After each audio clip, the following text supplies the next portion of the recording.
Epstein case will not just go away. Do you want to know why MAGA is so obsessed with Epstein? You have to hear this. Y'all need to hear this because this, it's peach. Okay, here we go. August 10th of 2019. We got you the exact date.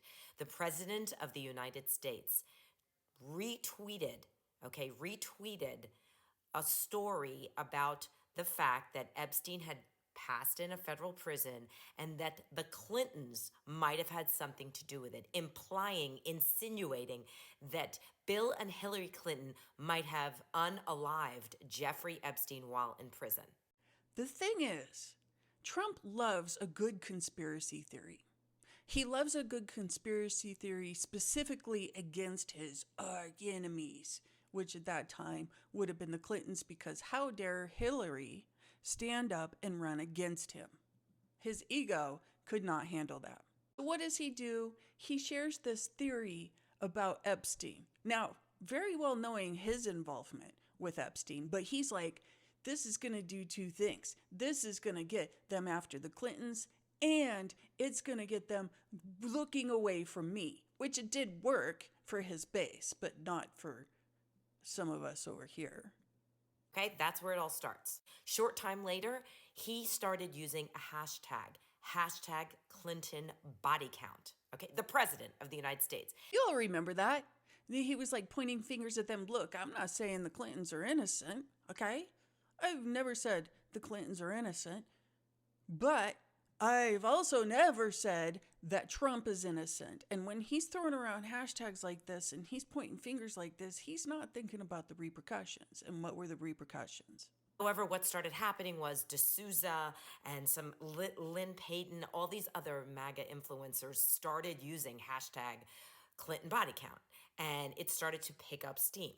So Trump started using this hashtag, sharing this hashtag, and it became a viral thing. And his followers and his influencers didn't stop using it.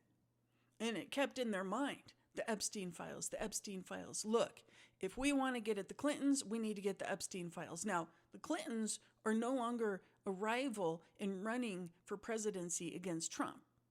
Trump is really just trying to have people look somewhere else. Look the other way. And he thought he could use it in that moment, at that time, to get people to look the other way. They'll forget about it. They'll move on to the next thing, but they never forgot about it. So here we are today, all of us coming together, as we should anyways, and saying we need to see all of the files. We need to see who was there. We need to see who was working there, who was a client there, and who was a victim. We don't need to see who was a victim, but we need to see what the victims are going to receive because of what has happened to them. And Trump, thinking he was a genius, making this big thing about the files, knowing that he's in the files. You guys, he is in the files. In the files. And making this claim that somebody else is in the files, thinking that he can get the attention away.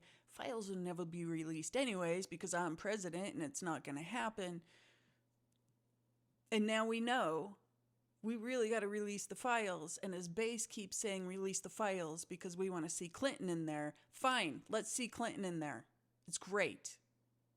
But all this energy that Trump put into these files that he doesn't want released, and now has his base wanting to release them on something he thought would go away. It's not going away. A case as huge as the Epstein case will not just go away. We need justice. We need to stop trafficking. We need everybody in this world to know we will not stand for this activity in the United States of America. And you should go back and watch the entire video from this creator. I have tagged her below.